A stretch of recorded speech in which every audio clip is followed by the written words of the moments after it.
آخرت کی تکلیف۔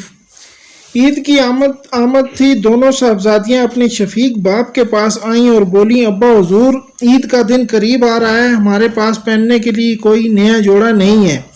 ہمارے پاس جتنے کپڑے ہیں وہ سب خراب اور پیون زدہ ہیں۔ اس عید پر ہمیں بھی نئے کپڑے بنوا دیں تاکہ ہم بھی اپنی سہیلیوں کے ساتھ عید خوشی سے منا سکیں۔ باپ نے بیٹیوں کی بات سنی، ایک لمحے کے لیے سر جھکا لیا۔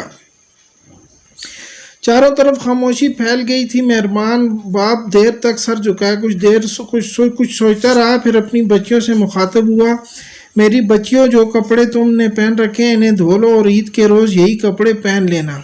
نہیں بابا جان، ہمیں نئے کپڑے بنوا کر دیں، عید پر سب نئے کپڑے پہنتے ہیں۔ دونوں صاحبزادیوں کا اصرار بڑھ گیا تھا۔ وہ باپ جس نے کبھی اپنی پیاری اولاد کی کوئی بات رد نہ کی تھی، شفقت بھرے لہجے میں بولا، میری شہزادیوں، عید کا دن اللہ کی عبادت کرنے اور اس کی دی گئی نعمتوں کا شکر بجا لانے کا دن ہے۔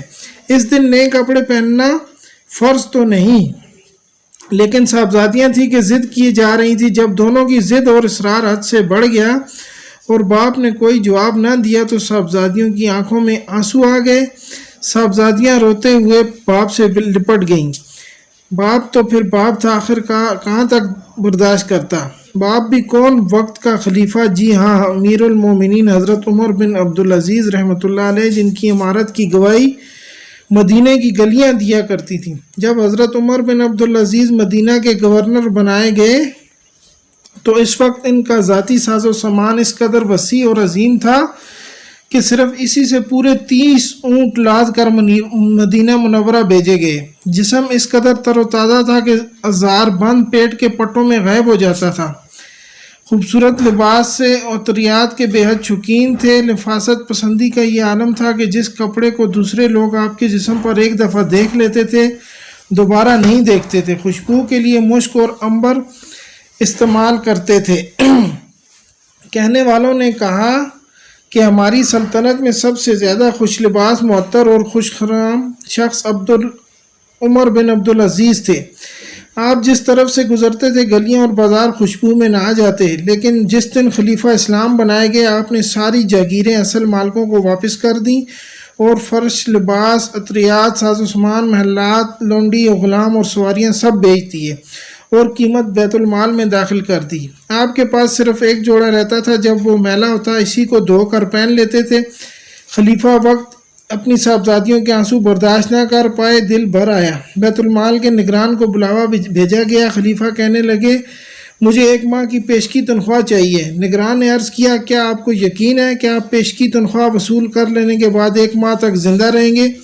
نگران کی بات سن کر خاموش ہو گئے اور پھر اپنی پیاری بیٹیوں سے مخاطب ہوئے، اللہ اور اس کے رسول صلی اللہ علیہ وسلم کی خاطر اپنی خواہشات کو قربان کر دو، کیونکہ ایسے لوگوں سے اللہ راضی ہوتا ہے۔ بے شک ایسے لوگ ہی جنت کے مستحق ہیں۔ اس طرح یہ بات ختم ہو گئی اور آپ ریاست کے امور دیکھنے چلے گئے۔ حکومتی معاملات سے فارغ ہو کر واپس تشریف لائے تو دیکھا کہ آپ کی دونوں شہزادیوں نے منہ پر سختی سے ہاتھ جما رکھے ہیں۔ آپ کے پوچھنے پر معلوم ہوا کہ آج گھر میں کھانے کے لیے کچھ نہ تھا، اس لیے دونوں نے کچے پیاز کھا کر اپنی بھوک پیاس مٹائی۔ پیاز کی بھوک چھپانے کے لیے ہاتھ منہ پر رکھے ہوئے ہیں۔ شفیق باپ کو بچیوں کا اظہار تڑپائے بغیر نہ رہ سکا، آنکھیں نامالود ہو گئی۔ فرمایا، میں خلیفہ وقت ہوں، میرے لیے یہ کام مشکل نہیں کہ تمہارا دسترخوان لذیذ کھانوں سے بھر دوں، مگر کیا تم پسند کرو گی کہ ان دنیاوی نعمتوں کے بدلے میں تمہارا باپ دوزخ میں ڈال دیا جائے؟ یہ الفاظ سن کر شہزادیوں کے ضبط کے سارے بندھن ٹوٹ گئے، لیکن ان کا ایک ایک آنسو پکار رہا تھا کہ نہیں، ہمیں وہ راتیں نہیں چاہیے جن کے بدلے ہمارا باپ آخرت کی تکلیف میں مبتلا ہو۔ تو کہیں آپ بھی اپنی خواہشات کی تکمیل کے لیے اپنے والدین کو آخرت کی تکلیف کی طرف تو نہیں لے کر جا رہے؟ سوچئے گا ضرور۔